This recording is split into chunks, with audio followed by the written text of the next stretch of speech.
Good morning this Christmas Eve. I'm Jason Whiteley. Democrats hopeful they will start crossing things off their list in the new year. The party in power traditionally loses congressional seats in the midterm elections. It happened with George W. Bush and Barack Obama, but how big of a dent can Democrats make in 2018?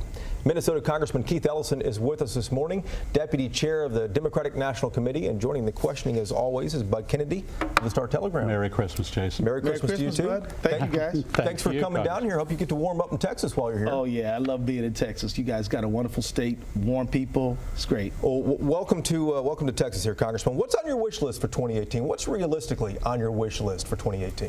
Victory. I mean, we're going to win the House back, the Senate back. We got great The candidates. House and the Senate. Yes, and down ballot seats like mayor's races and state legislative races. We expect to take legislators back all across the country, and we're very, very big on Texas. We know that the ethic of civic engagement, civic participation in Texas is strong, and so we're looking to see some good results here as well. Well, you know, Texans haven't had a statewide office in 20 years. Texas Democrats rather haven't. What could the state party and the local parties be doing better here in Texas? And what impact, if any, will Roy Moore, the loser of the Alabama Senate race, what will that have here in the state? Well, I was going to say Alabama hasn't seen a Democrat in the Senate since 25 years. Same time, yeah. And so we're feeling very, very positive about it. And here's the thing. We know that when we engage people at the grassroots, when we talk to people about their lives, about retirement security, about wages, about the environment, about schools, about healthcare, then that is a winning Democratic message. But you got to deliver it right to folks. You got to go to the doorstep. You got to get on the phone. You got to go to the VFW hall. You got to go to the Union Hall. And you got to talk to people. And when you do that, the Democratic message is a very strong message.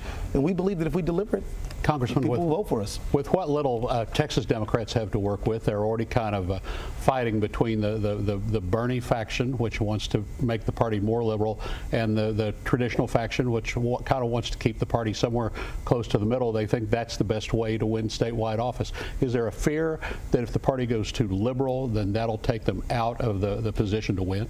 My advice is to talk to Texans. Talk to Texans about their lives, talk to Texans about their hopes and dreams for their families, and then set up a program based on that.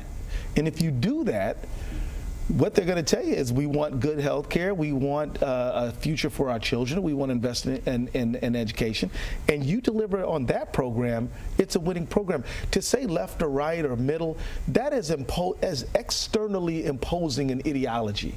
That's the wrong thing to do. You got to listen to folks, and that means you got to go to the grassroots. And talk about the emphasis on women in this campaign. Oh yeah, we have more women running for offices in Texas. Some of them running open congressional seats. Women running for swing seats. Isn't it beautiful? I mean, let me tell you, women are so often in touch with the needs of families. So many folks are managing not just household budgets, but on the workplace. They know how critical it is to have affordable child care. And so to have the woman's voice so prominent in this election cycle, I think is going to be good for women, men, kids, everybody. It's going to, when women succeed, everybody succeeds. And so I'm so proud of that. We're seeing women stepping out there and running. And I just think it's going to be good for the Democratic Party. It's going to be good for Texans. Congressman, let's talk party fundraising. No secret that even with President Trump in the White House, the Republican National Committee is vastly outraising the Democratic National Committee. Oh, yeah. What's the problem? Well, I think one thing is for sure, the Republicans are always going to have more money. I mean, that's what they have. I mean, what we have is the people, right?